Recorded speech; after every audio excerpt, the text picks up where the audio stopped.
And so a quick introduction of Anthony Vanky. Anthony's had to me, a really interesting career because he started at MIT or spent a lot of time at MIT, DesignX and other programs there. Then he went over to Columbia University in New York in similar pursuits. And now he, this year, right, starting at University of Michigan in their Department of Urban Planning up there.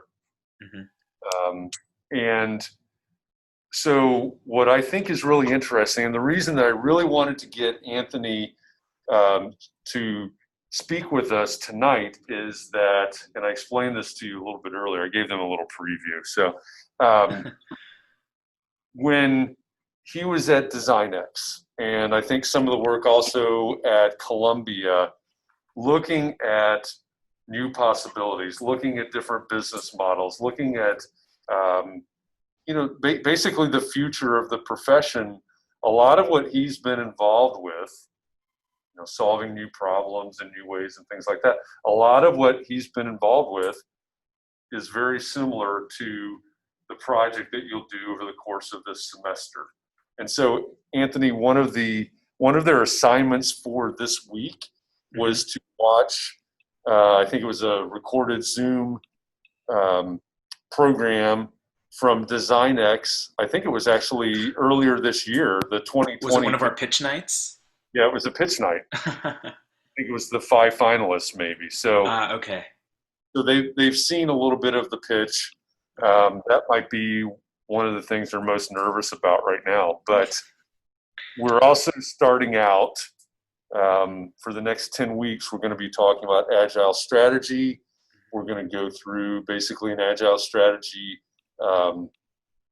process, I guess, to develop their ideas and come up with the business, come up with the idea that they will eventually pitch as their final. Awesome. So I thought maybe we could just start talking about your experience, starting at MIT, and what was that like? Because you were right at the beginning of DesignX, right? I was the third person called into DesignX. Maybe let me give you a little context of how it started. I'll also say, as a background, and I'll apologize for this, a potential arena for solving is moving.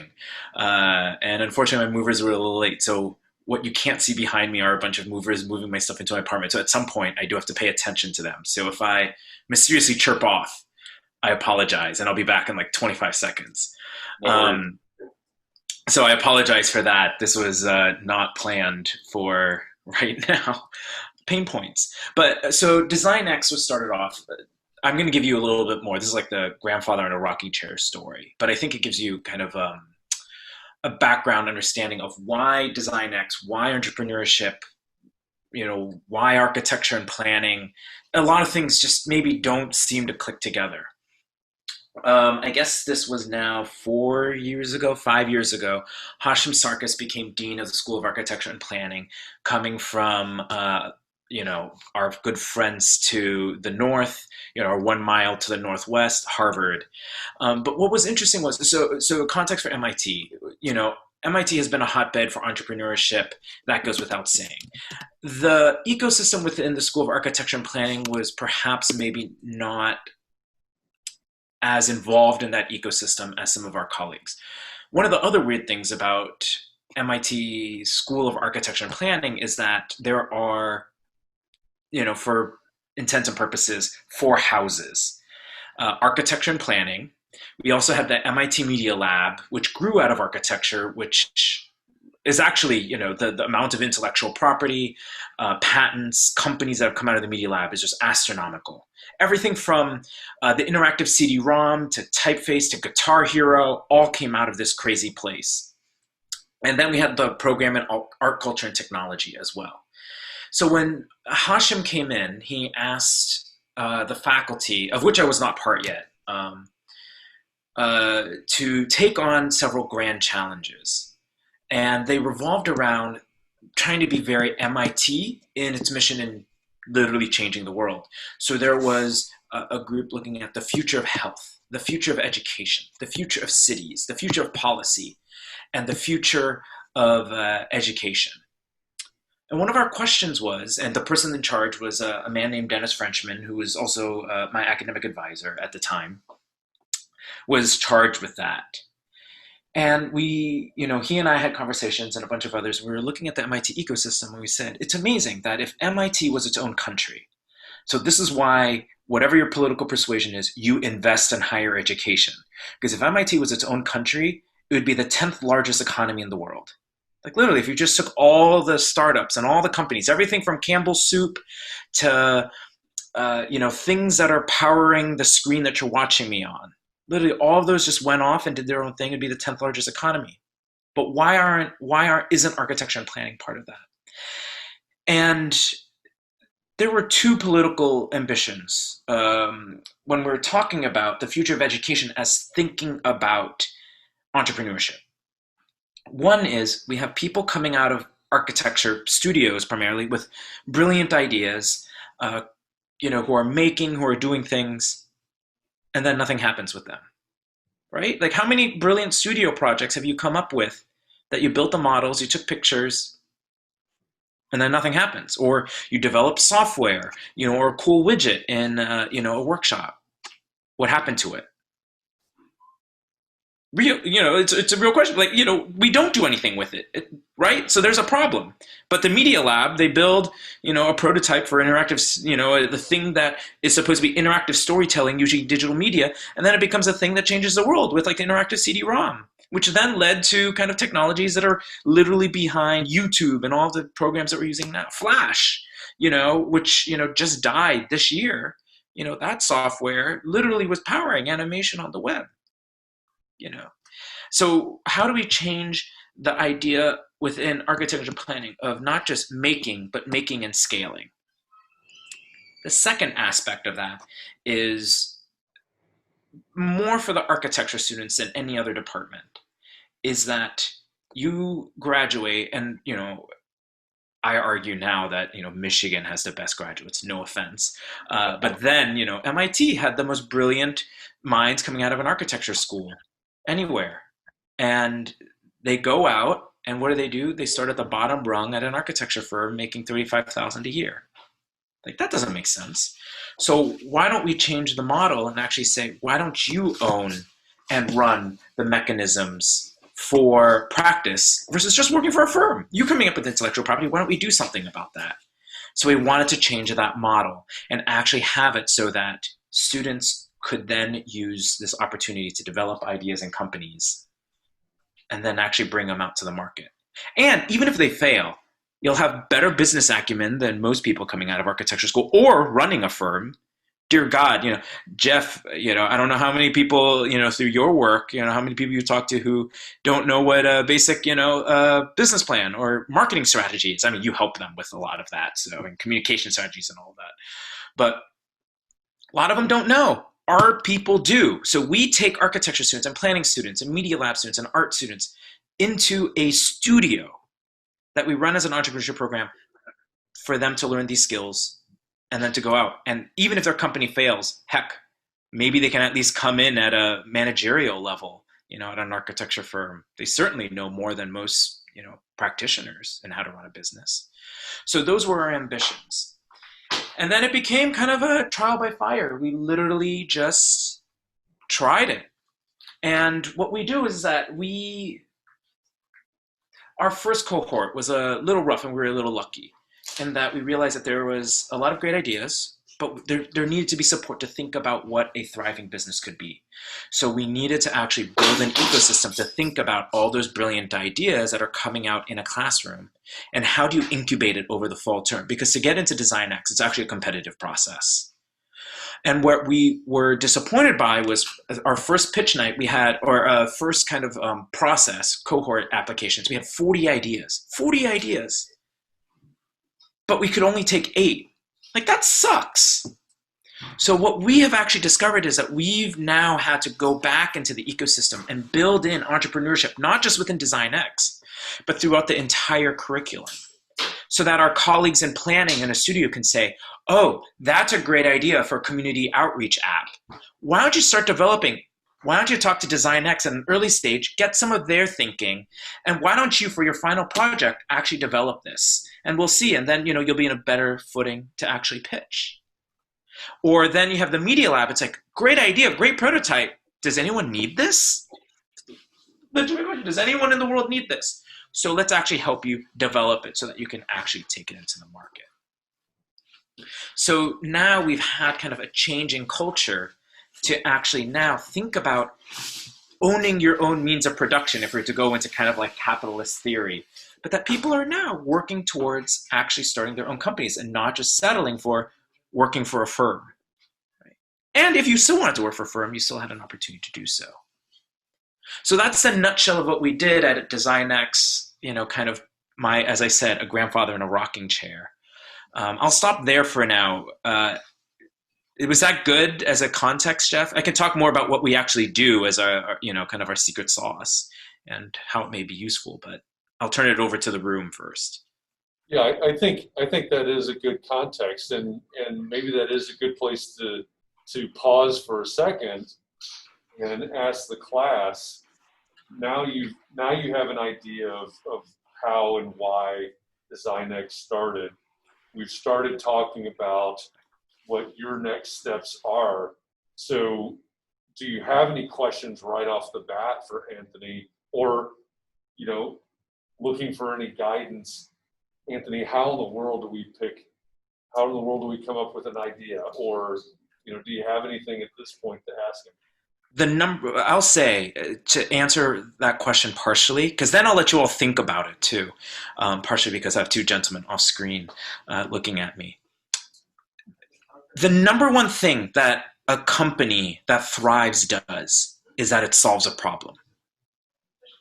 So you have to think about what the problems are, and we live these problems. And a good pitch, go back to the pitches that were the strongest. They're the ones that within 10 seconds you get. Right? There's something about it that they've recognized a problem, but that they've also addressed it in a way that actually makes us want to put our money to, right? We don't live in a magic world. Money exists. So at some point, someone has to fund you. Someone has to pay for you. So is there a market need? And that's something that a lot of times in architecture school, we don't ask, right? There are no budgets to the studio projects. There are no there's no question of who's going to pay for this, but if you're thinking about a business, someone's going to have to pay for it. And our only rule, our only criteria for a company going into DesignX is one, that it addresses design in the built environment, however that means. We don't define it. We do it because we have to, because we're DesignX, we're in the School of Architecture and Planning, we have to. But by design, we don't define what that means. You can tell me what design means. But then there has to be a need in the world. So BioBot from our first cohort that just got another, I think, 40 mil this spring, they recognize a problem in public health. We know so much about this computer that I'm talking to you on, right? Apple's getting diagnostics, all of that. But when it comes to public health, do you have any idea? Do you have any idea where in Indianapolis COVID might be breaking out in? Or where opioid usage is highest. Currently, the city of Boston has the best record keeping with opioids. They get it once a year from the hospitals. Person doesn't make it to a hospital, data's not recorded. How are you supposed to treat opioid addiction? So they developed a robot, and this was actually from someone's thesis, developed a robot that they could put into sewers to do real-time microbiome and chemical analysis of the sewage.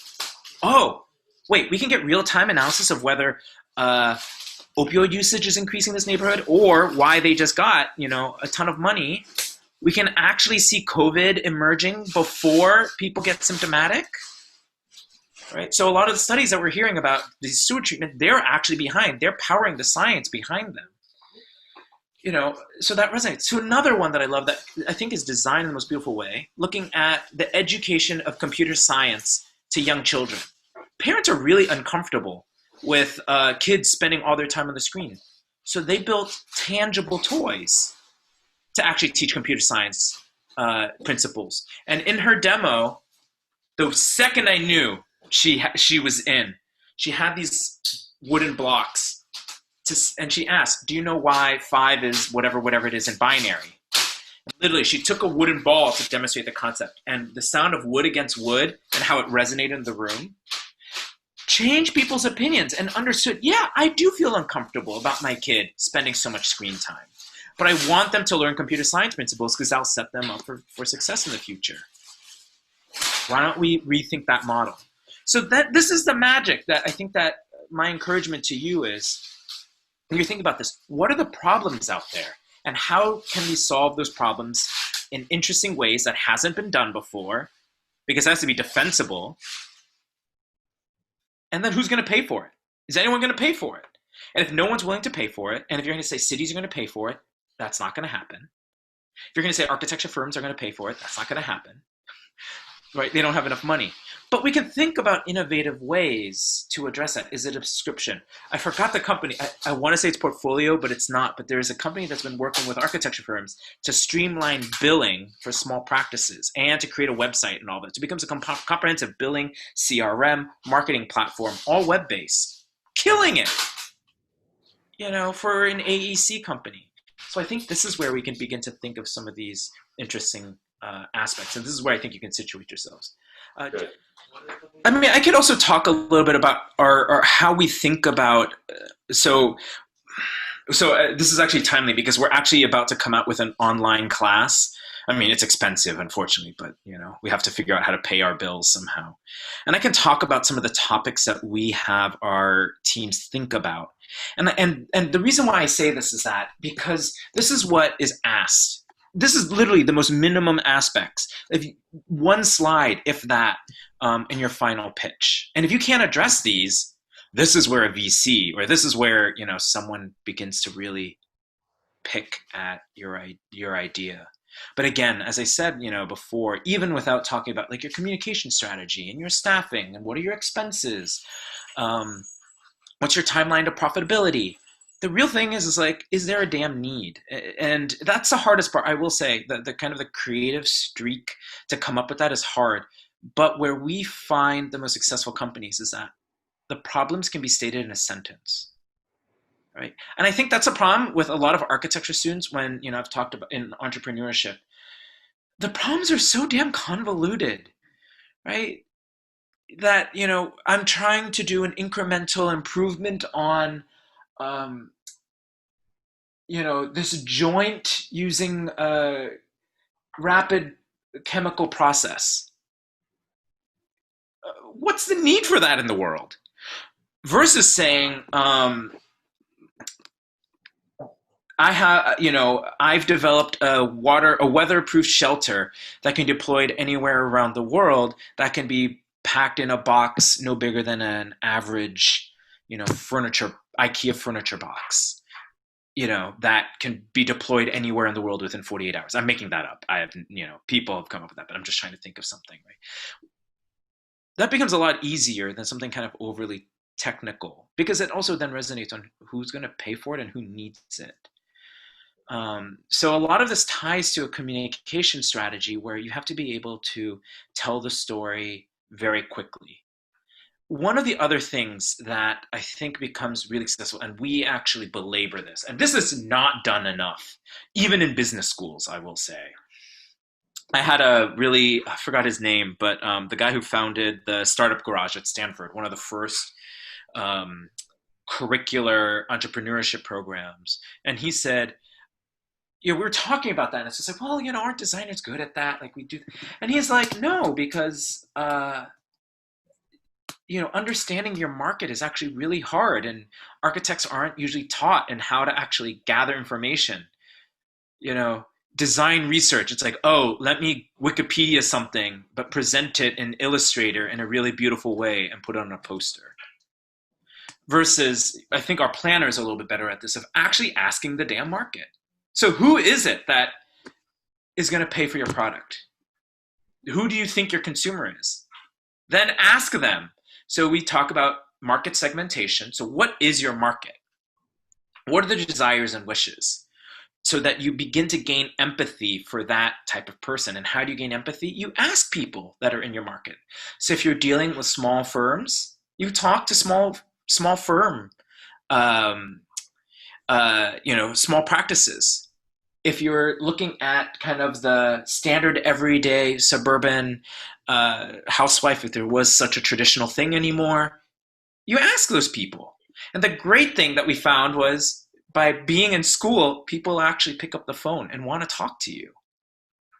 And then you ask them questions of, what is it like? How do you currently, so to talk about kind of monograph and all that, how do you currently do billing? How do you market yourselves? How do you make a website?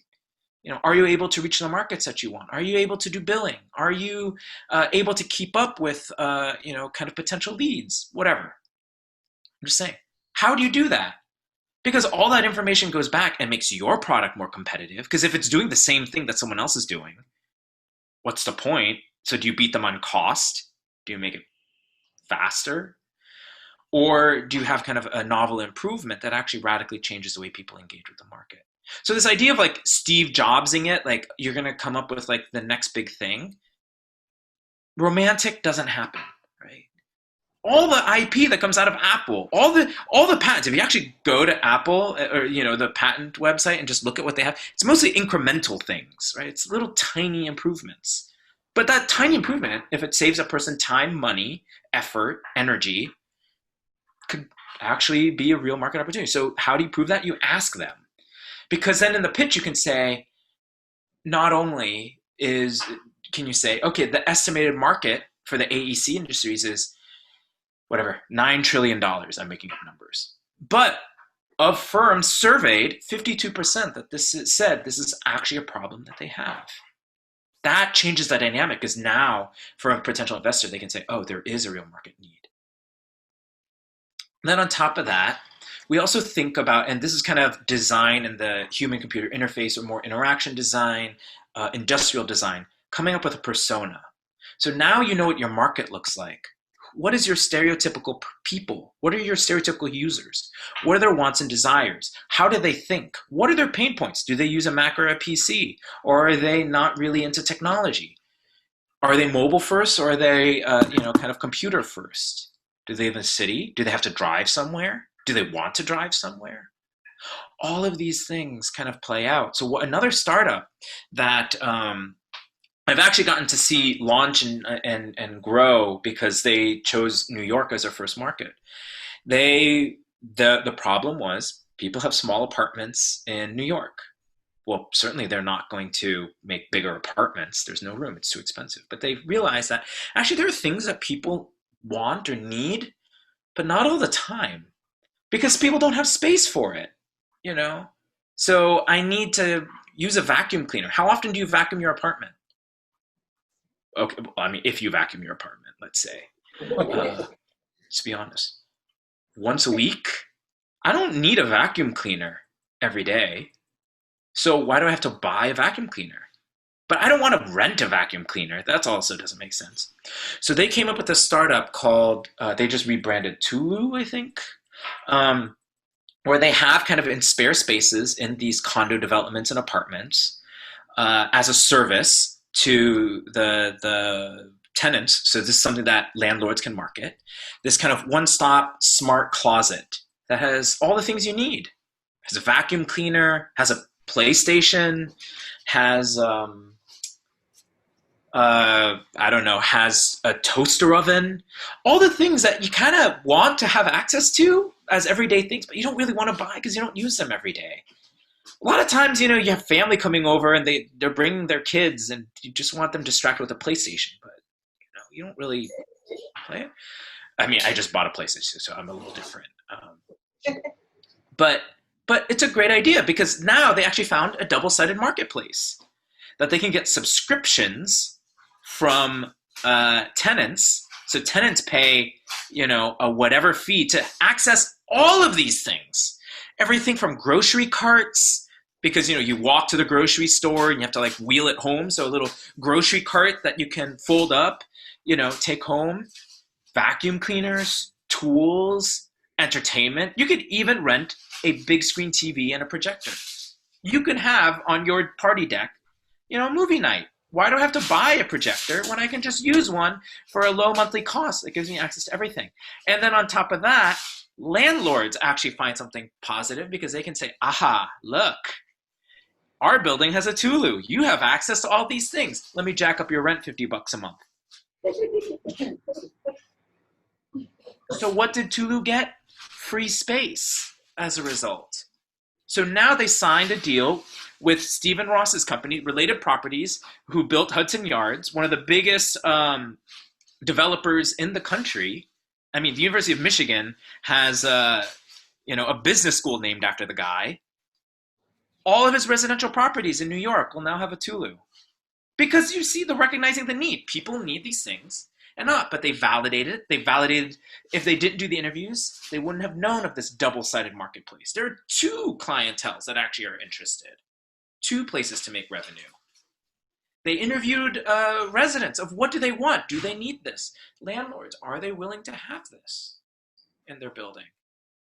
And then the personas, who are the people? It's because one of the personas, they're targeting the Upper West Side, older population. So they developed a person that they can think of. How, when we make the interface, how easy do we make it? Can we make it intuitive for a person who's not digitally native? They had to think through these things to design it properly. So then when they can present it to a VC, they say, look, imagine you're, Teresa, you're 68 years old. You have grandkids, and this is from their pitch, more or less. They have their grandkids coming over next week, to spend some time with you in New York. You have to get groceries, but you live in a studio apartment. Where do you keep your luggage cart? How are you going to entertain the kids with a movie? Well, the great thing with Tulu is that you don't have to worry. With a low monthly fee, you have access to all these amenities. But they validated, and they could actually validate how much people are willing to pay. So these are steps that I think you also have to think through as you develop. So this is looking at your market, doing market research, getting customer insights, thinking about through these personas, the user journey. How do people engage with it? What are their motivations even before they realize they have the problem? How do they find you in the marketplace? And then how do you design for them? And if you can't actually describe all of that, maybe your value proposition isn't quite there. And that value proposition is a so what. So when you think about this as you develop, that so what has to be clear enough where you can state it in a sentence. And that will be something that you have to keep central. And then, I'll refer you all to the business model canvas, the BMC. It's a one side of one sheet of paper. This is your homework for the semester. I don't know what Professor Eccles is saying. For me, your homework is to fill out the business model canvas. Because literally, it's a series of boxes that if you can fill everything out in detail, you could have a thriving business. Now, the caveat is, each one of those boxes could take you weeks to fill out. But on one side of one sheet of paper, it gives you all the basic mechanics that you should have for your pitch, in my opinion. Your specifics may differ, your mileage may vary, but that becomes really important to actually see and know. Because if you can't address, what are your costs? How much does it cost to make your damn thing? How much are people willing to pay for it? How much are you willing to get paid, right? What are your living expenses? Do you have a family? If you have a family and you got to somehow pay for that with this business, that changes the equation a lot more. And these are all things that you have to begin to calibrate. So look up the BMC, the business model canvas, and you should be able to address each of these aspects by the end of the semester as you're developing. And it's not a linear process. You start off with the idea, but you're going to learn something from your market. That's going to change your value proposition. That value proposition is going to change how your persona engages with it. So that might change the design, which may change the cost. Well, the cost becomes an issue. So you have to go back and refine your offering. Right? So it becomes a circular process in how you do this. And I'm happy to send a link too, just to make sure that you have it. I also want to challenge you all to think. So there's one thing to have this as a class. My stance is just try to start your own company. You can even start it in college. This is the best time to start. There's so much free money at Ball State for entrepreneurship. Get free money. It's like I don't know if you've seen like those old infomercials with the guy with the suit with the question marks or dollar signs. And he's like, there's money for you. Just call 1-800 and get this free money. Get free money from Ball State, from the entrepreneurship programs, from your own college, from, clubs. There's so much money floating out there. Develop your business. And what architects are really good at is one thing that a lot of other people tend to fail at. Building your minimal viable product. Or I actually say your minimal desirable product. Show it. Test it. Give it life. Give it matter. Do a paper prototype. If it's a digital thing. Put it in front of people. See how they respond. If it's a material thing, make it, 3D print it, test it, give it to people and say, do you like this? Is it too big? Does it work? These are things that we have skills for, and we should use that to actually help us learn more. Because ultimately, some VC person is going to sit there, and if you can give it to them and say, this is our version 3, and we've actually put this in user tests with 50 people already, and it's actually been overwhelmingly positive. That changes the equation, because what are they going to say against you? They have no evidence against you. So this is something that I think that we want to develop as you continue to develop. And, and start and try. I mean, as I said, it's free money. And if not, heck, it looks great in your portfolio to say you started a company already. You have 50 paying customers. I mean, your competition for a firm, and let's face it, economy kind of sucks right now. Your competition is everyone sitting around you. You're all going to be applying for the same firms. Might as well show something different, right? So I've rambled. I rambled a lot. I'm sorry. It's been a very good ramble, and there are a couple of things, as you've been on that journey that might be good to unpack. I mean, you were talking about communicating and being clear, and you know that I'm involved with Entre Architect a lot. Yeah. One of the I'm going to call it one of the biggest complaints that architects have is people don't understand. Maybe it's their firm, or maybe it's just a more general statement. People don't actually understand what we do. And my response to that is always, well, whose fault is that? Yep. Right? Yeah. And I love it when you talk about reducing it down to a sentence or, a single statement. When you start developing these ideas, remember, it's just like when you have a jury for your studio, right? You're going to have X amount of time, right, to present your idea, et cetera. And Anthony and I have talked about this before, is when you start that presentation, you're going to have about 3 good minutes of their attention. And after about 3 minutes, they're going to go one way or the other, right? They're going to engage, they're going to want to know more, or they're going to go to sleep. Maybe not literally, but the brain gets turned off. So how are you going to communicate your idea, communicate the need that you're solving, all those things that Anthony's been talking about in a very, very concise way? I mean, brevity is definitely the key here. And that brevity is something that should be lived and believed. If we think about some of the biggest companies, if I just said that there's a company whose kind of mission statement is to empower and bring out the athlete in everyone, within 2 or 3 guesses, you can guess what company that is. Probably most of you can guess on the first one. It's Nike, right? The athlete in everyone. Who's an athlete? Everyone. But you're trying to bring that out. So it doesn't become disingenuous. But this means something. We understand that in its products. We understand that in its advertising, that they can show a picture of Serena Williams, but they can also show a picture of the average person, running. Because, it's something that can be expressed quickly.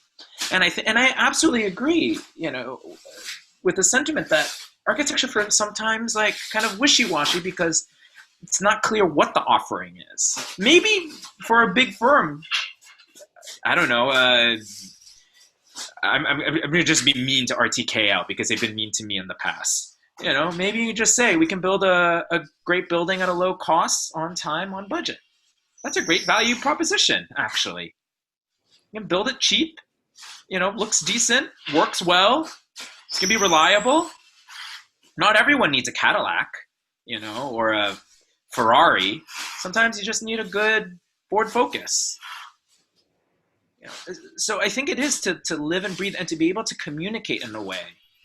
And again, if you can save money, like that's a big incentive. That's a great way to communicate. IKEA does that. IKEA does design cheap for everyone. Literally, I think their mission statement is something to the effect of making it available so that the many can have the home that they've always dreamed of. I believe it. Sounds right. Many, that's everyone, low cost. Yeah, that's a great example, actually. So our theme for tonight, and I didn't tell you this, but you really dug into it very well. Our theme for tonight is your ideal client, understanding client, customer, whatever the widget is, whatever the thing is, right? And so I spent a little bit of time when we first started today talking about different firms that I worked with and their ideal clients, not focusing on ideal clients and the danger of that. When you've worked with students in the past on these types of projects, and again, you explained a lot of it already, but what kind of conversations do you have with a group, a team, a student, whatever that looks like, in terms of actually determining who that ideal client is? Yeah, you have to think through and you have to ask. I'm laughing because two of my friends from Boston, both graduated from the GSD. They worked for some great firms, all of that, and now they're starting up their fancy bougie boutique little architecture firm. And I was like, oh, so who are your clients? And he's like, oh yeah, rich people, rich older people. They have a very specific want. They only want to work in New York. They live a comfortable life. So it's basically rich people who know what Kinfolk magazine is. It works. And, we laugh, right? But the fact that they make a living and that they both have their home was published in Dwell, their own house. So they could afford to refurbish their house and their clothes are nicer than mine. The Kinfolk crowd is good for them. But, in DesignX, we talk about your beachhead. In war, you go in. You're going to attack, I don't know. You're going to invade, mainland Europe in World War II. Where's going to be the first place where you go in and fight? And that's your beachhead. What's the first point? What's the tip of the spear? Because, yes, you could ultimately say, this is going to be for the masses. This is going to be for everyone. Everyone's going to want it. But who's going to be the first people you talk to? Because you're starting out. You don't have $1 trillion advertising campaign. Uber, became really famous of saying, oh, well, it's about, this private transportation for everyone on a whim. Where did they actually start? They actually started with private limos for really rich people, because the market didn't exist. Where did Lyft, starting simultaneously on the other side, where did they start? Specifically looking at late night for vulnerable populations. So if some of you may have remembered or used it, but there used to be pink mustaches on lifts. They got rid of it because it made it too employee-esque if they had it, and that goes against their business model. But the pink mustache was for the trans community. So when they were starting off in San Francisco, it was for people who are women, queer, gender queer, all of that, late night partying, wanting to go home, finding a safe, reliable ride home where you couldn't trust public transit. And look where it took them now, right? So who's your first market? And that becomes important because it's who can you actually target? Who do you have access to? But are they willing to pay? Is the market big for that?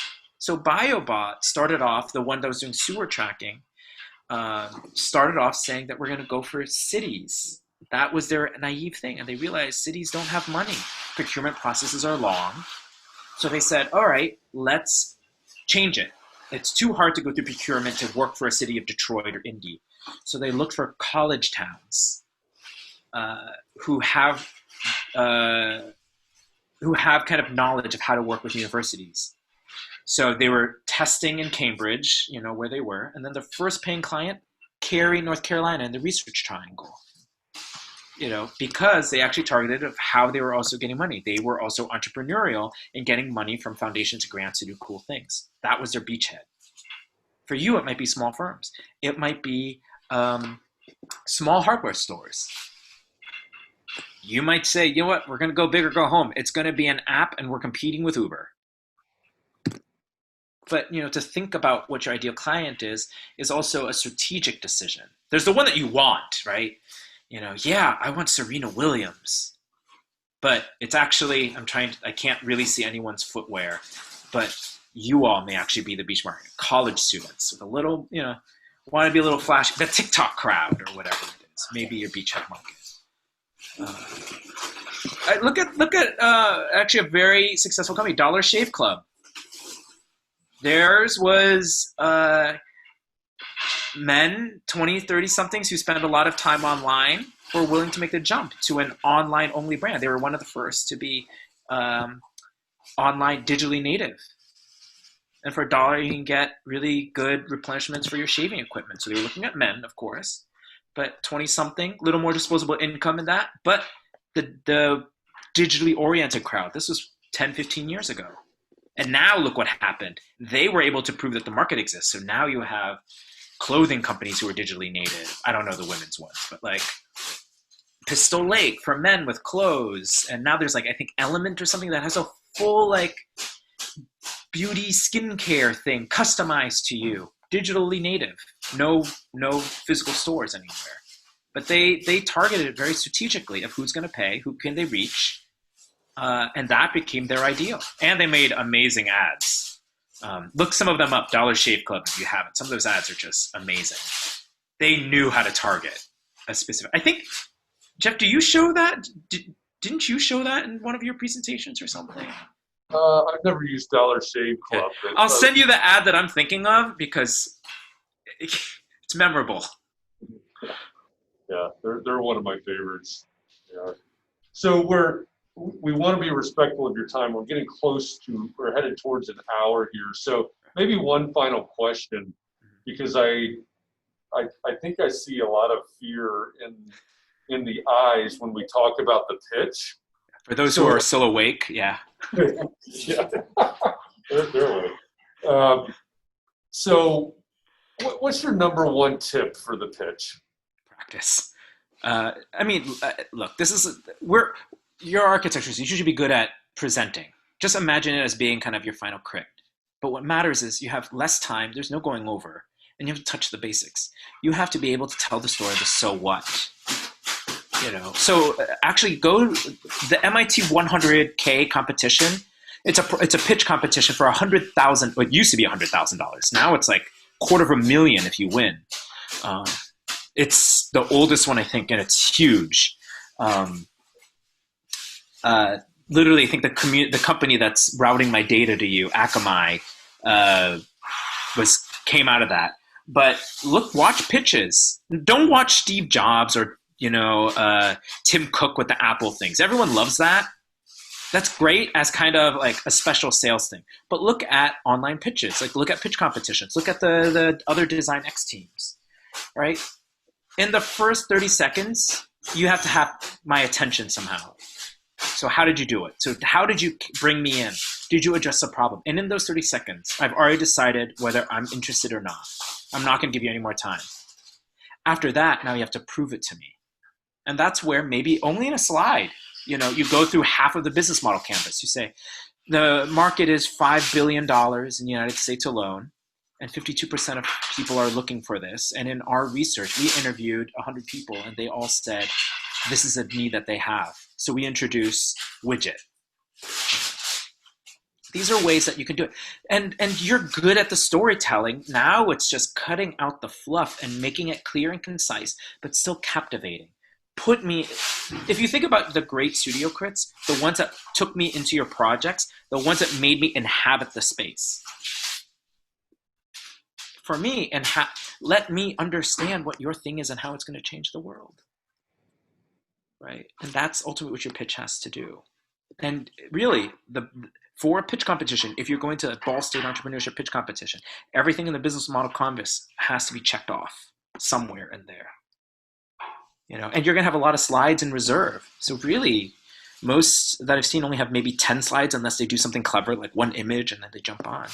But then they have 15 slides hidden with all the other information, pricing, time to profitability, all of the stuff they have in reserve just in case it's asked. And then the most important thing in a pitch, your ask. What are you asking for? Are you asking for money? Are you asking for resources? Are you asking for connections? Are you asking for, watch Shark Tank, actually, right? No, I mean, they edit it a lot. My friend was on it. Actually, no, I have 3 friends who've been on it. 2 of them got money. 1 of them didn't, but his was fun. That's why they aired him. They're actually being grilled for 2.5 hours in front of the sharks. Deep conversations into finances and all of that. But one of the major aspects of this is, sorry, just something caught my attention. Is that what's aired on TV is fast and snappy, and that's what you're gonna have to do. The ones that are fun, right? The ones that usually end the show, they have like this big show. They dance out, or they, talk about how their food product is going to change the world. That's what you really have to do. And then also know that they're going to ask you all the money questions. And then they always have to ask, we're asking you for $250,000 for 10%. You're early stage, so you might be asking, we're also looking for connections to our first customers. We're looking for help with manufacturing. Those are all acceptable asks. And those are actually sometimes even better, because then people on the other side, because VCs, they might not be ready to give you money, right? So Mark Cuban is actually really good off air.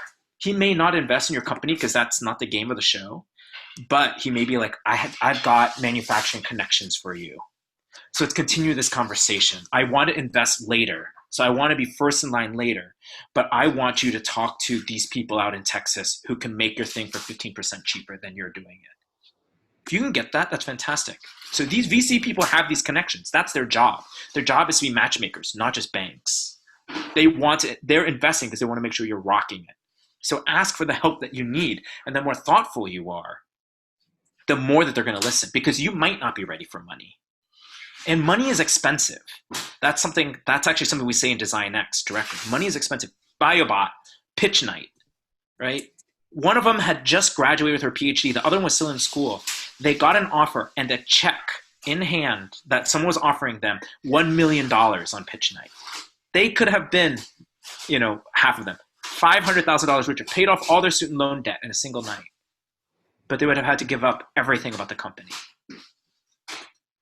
Right? They could have taken the money. They didn't. And that was actually a smart decision. The company was strong enough as an idea where now they're worth, I think, something like $65 million.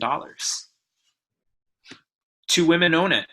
So, and technically the company's tied to them. So they're millionaires on paper. I mean, they're not, but they're millionaires on paper. So money can be expensive as well. So maybe you don't need the money. You need something else. And think about that. That's great advice. What questions do you have for Anthony? Go ahead. Is there anything we should stay away from, or like advice on what to stay away from? Can you hear that? Yeah, there's a lot that you should stay away from. I'm going to be PG-13, but what's the old saying? Like, don't blow smoke up my butt and call it something, whatever. Don't BS, right? Don't lie. Because it's also illegal. Because if they're investing based on that and they're caught, you are really royally effed. No, I mean, a lot of it is to actually don't oversell, right? Sometimes I think studio project can do that. Oh yeah, my project, it solved the entire problem in the most elegant way. And you kind of fudge numbers to make it lead platinum, for all of eternity or something like that. Yeah, no, that will get you sued if, that happened with your business. But it is, like, be humble in that you can be realistic. You can be excited, right? You can say, like, this has the potential to change the lives of people who are homeless. That you can say. And you can believe that. And the more you believe that, the more they're going to believe it. But there's a line that you don't want to go into the realm of like not possible, right? So be grounded in this. Have evidence. If you're going to make a big claim, make sure that you have evidence.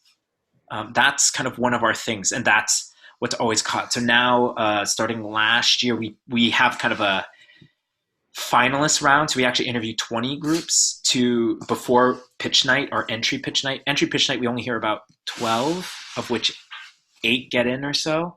It's just because 20 would be too long, but 20 to 30.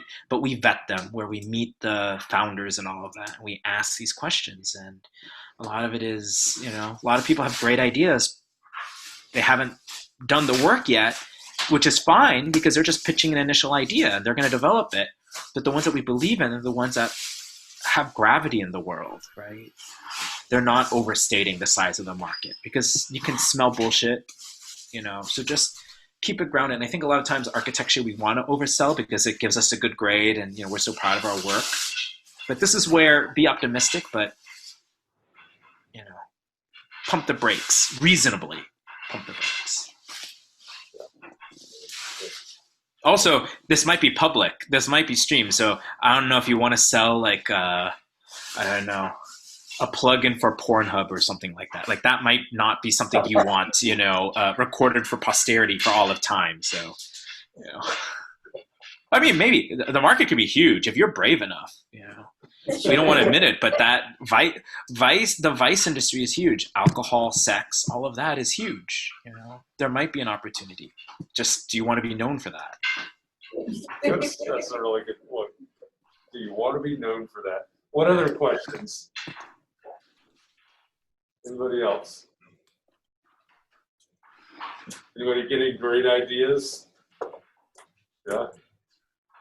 Okay. No more questions? I'm happy, feel free to reach out to me and, your professor has my email. So feel free to reach out to me if you have any questions. We can always hop on a Zoom or a Skype or whatever apps there are now in this world. And, we can chat it out too. But I'll make sure to send the link to the business model canvas so that you all can take a look. And some other resources that we have, which might help you. Great. Thank you, Anthony. I really appreciate it. No worries. Thank you all. Good luck. I want to be back for the pitch night. I want to see it. I'll be the one. I'll be the evil one. I'll ask the hard questions. Call you Mr. Wonderful. Okay. Yeah, right. I'll wear the suit too.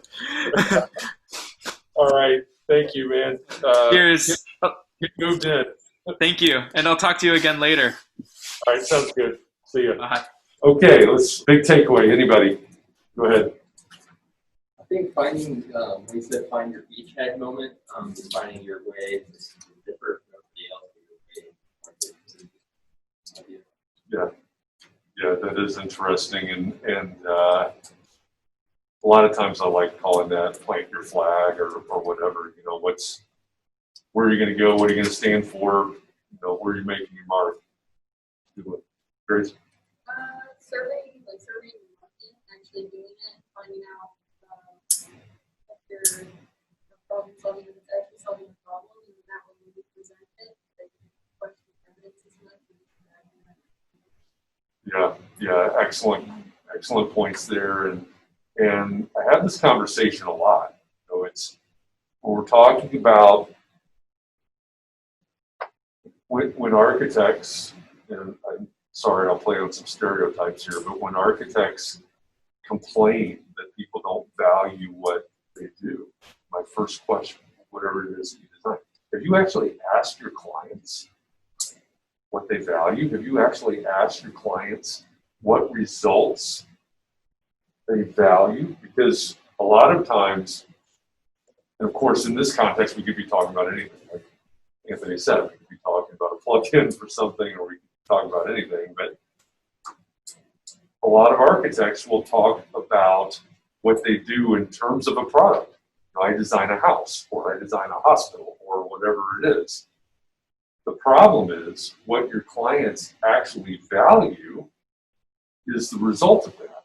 How did this, I've said it to you at least once, probably twice or 3 times now, Your job as an architect is to change somebody's life, make somebody's life better, whether that literally means their life or their business or whatever.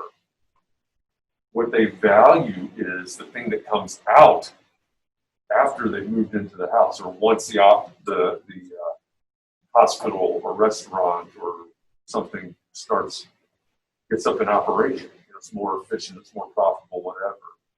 And so, like I said, I have these conversations all the time. Have you actually talked to your clients about what a positive outcome looks like, what a positive outcome returns to them? This also gets into pricing models, right? An architect will go in and they'll submit a proposal. What's that based on? We're going to design this new restaurant for you. We can charge you $30,000 in fees or something. What's that based on? Well, unfortunately, they base it probably based on their experience, the amount of time it's going to take them to design it, their hourly rate, things like that. What if you thought about it a different way? We talked about this the other week. What if you thought about it in terms of, what if we design this restaurant for you? It's your second restaurant, so you know what's happening in your first restaurant. What if this one flows better, is more efficient, has better seating, has better visibility, whatever, and it's more profitable than your other one? What value does that bring to you? And I base my fee on that value rather than on some made-up hourly rate.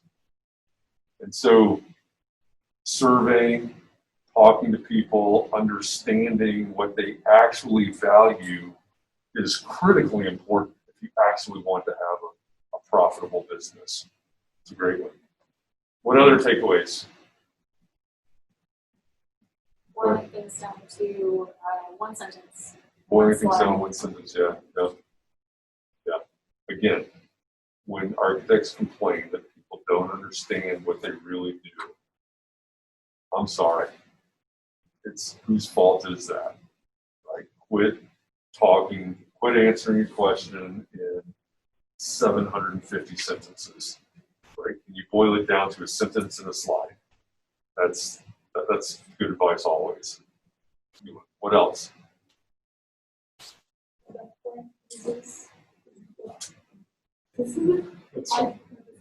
Identifying the users is important, and the journey with the solution. So identify the users. Users, and what they journey with the solution. Yeah, that's great. Yeah, identify the users and what the journey to the solution is. Right? Again, it's got to solve a problem. If you've got something that doesn't solve a problem, it's a luxury, right? It's hard to sell a luxury. If you've got something that doesn't solve a problem, who do you sell it to? Right? It really changes the dynamic. So understanding the users, understanding the problem that you want to solve and what it looks like, and being able to explain that journey to that solution is really important, because when we get to the pitch part, this is the problem we're solving. Being able to tell that story and explain that journey to that solution can be really colorful. It can be really compelling, right? That's a great one. Anybody else? I like the idea that you not only have to know your problem and know how you're solving it, but you have to know who's going to pay you for it. Yeah. Yes. That is kind of vitally important, isn't it? Right? How are we going to get paid for this? Who's going to buy it? And I love the fact that he talked about cities and other, because a lot of times we have this idea, right? Oh, this is going to be my user. This is how I'm going to sell it. We didn't do the survey. We didn't do the asking to find out. And we have this idea, we take it to the marketplace, and the marketplace goes, I don't have the money for that. Or I don't want to pay for that. Or we make wrong assumptions. Right? Well, yeah, we use that, but we don't usually pay for it. We usually get that through some other service or some other entity provides that for us somehow, right? And so if we miss that mark, you miss that, you know, your arrow just went way out there into the field instead of hitting that bullseye that you thought you had. And all of a sudden, now you've got maybe a great idea, a great product that's not going anywhere. That's a good one. Any other? Start a business now. Yeah. Use the resources that we can at school. Get the free money. Get the Yeah. free money. Yeah. Yeah. I think that's great as well. That's one of the reasons that I really wanted to do this class this way. You know, if anybody comes out of this class with a viable business, that's awesome, right? Just like you said, if it doesn't work, if it doesn't go anywhere, that's also awesome. Because once you go through this process, once you come out of this on the other side, I guarantee, I know an awful lot of people in town and in the state and beyond, I guarantee you're going to know more about business than most of the people that you'll work for in the next 10 years. That's, you go through this, you're going to know more than they do. And that's to your distinct advantage. That's, in my mind, that's why we're here, right? If you got a business, awesome. If not, fine. You're still going to be head and shoulders above an awful lot of people. You know, think about my class. Think about every class that's graduated from Ball State Architecture, College of Architecture and Planning, that came out with a traditional pro practice class. I'll tell you what my pro practice class looked like. We reviewed AIA contract docs. How old was I? So I did it in undergrad, right? So I was like, what, 19 years old or something. It was probably 15 years before I ever saw one of those documents again. They changed a few times in 15 years, right? You know, we talked about all of these things. They're great. They're great for understanding the little bits and pieces about how the traditional practice works. And you need to know some of these things. You need to know legal things, and you need to know about contracts, and you need to know some basics of accounting and all of these things. But if you come out of this knowing how to start, how to understand a business, how to understand clients, how to understand what needs really are, that's going to take you a whole lot further in your career than focusing on, you know, these little bits and pieces of things that you, quite frankly, so what, I graduated a long time ago. If I were to take a guess, I don't know how many people from my class are still in the profession. Maybe it's 30. Because we also came out at a time where a lot of people never went into the profession because the economy was so bad. But maybe 30 people in my class are still working in the profession. There's a pretty good chance that 15 of them have never dealt with an AIA contract doc. Right? So some of these things are really important, but I'm placing my bet on you knowing how to start and run and imagine and going through this agile strategy process that we're going to go through. My chips are on you. Right? I think you're going to come out a lot stronger for that. So, sorry, I'm gambling on you. Any other big takeaways?